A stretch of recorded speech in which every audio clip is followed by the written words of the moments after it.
All right, folks, here we go. Exercises for weeks 1 and 2 of January Brick. These are all focused on hip hinge. There's about 3 that we're gonna practice.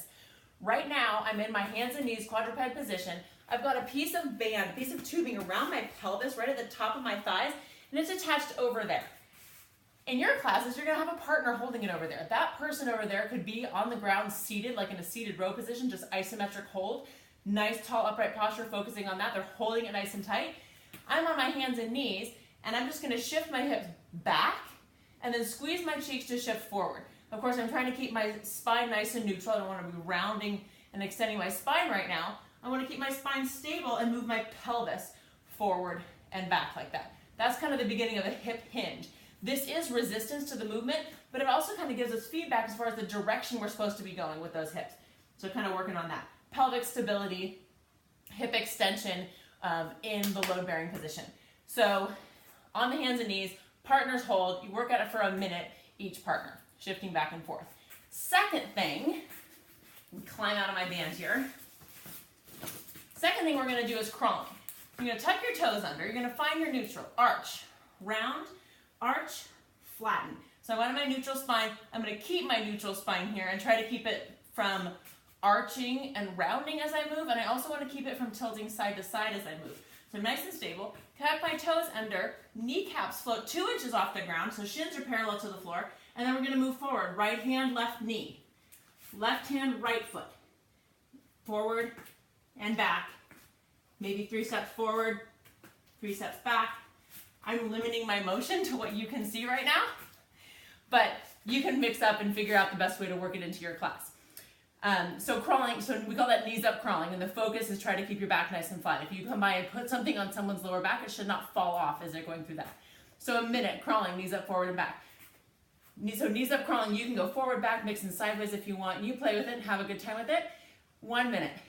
Last thing is a minute of, of kneeling hip hinge stand. So this is basically the same movement that our pelvis and spine will go through during a hip hinge exercise, but without the leg contribution. So usually what happens is that our brains really trust our quads, and like they kind of feel like our glutes are unreliable, and so we tend to start squatting instead of hip hinging.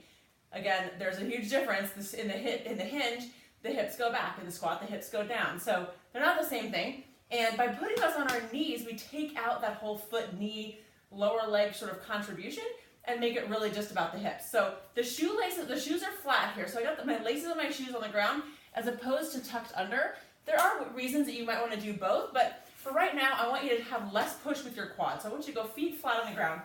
From low kneeling, you're going to keep your chest and your posture nice and upright. Hands are on the hips. Squeeze the tush, stand up. This is called tall kneeling.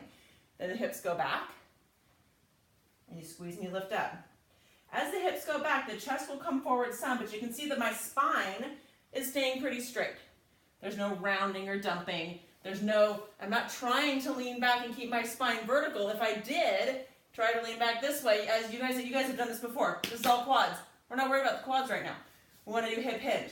So you're going to tilt forward just like you do in the hinge. Squeeze your buns, stand up. Come back, squeeze the buns, stand up. If somebody has knee issues and this is a problem, keeping working on the hip hinge drill against the wall is perfectly fine. Or if it's a problem for them to be on their knees, more crawling, knees up, off the ground. Tons of great core stability and tons of great neural control for that one. So basically, you've got 3 minutes of exercise here, 4 minutes because you're going to do one that's got partners. So partner, work with the band in the Qped hip shift back and forth. Then you're going to go knees up crawling for a minute, and then you're going to do low to tall kneeling hip hinge stands for that last minute. So you can choose, because you got 2 weeks of these exercises, you can choose how to work them into your workouts. I know that you don't have a ton of time. Working these 5 minutes in as part of the warm-up is excellent. However, you could also work it into other rounds. So if you had kettlebell swings or deadlifts or something in the second, third, fourth round of a workout, you could work this in for 1 minute, like in between rounds 2 and 3. If you've got kettlebell swings in your third round, work it in for a minute in between just to kind of get the nervous system primed for that exercise. Again, going back to that hip hinge drill that we talked about in the first video is another great way to work that in. So you've got a lot of little beginning level hip hinge stuff to work on. Everything that we do on the ground, whether we're lying down, hands and knees, kneeling, it's a lot more stable and supported than it is when we stand up. So that's why we like to train down here on the ground and gain good control. So when we go and stand up and eventually add weight and speed, we've got an excellent foundation to stand on. So hit me up with any questions. Have a great time. Let me know what your favorites are. Happy first 2 weeks. Mwah!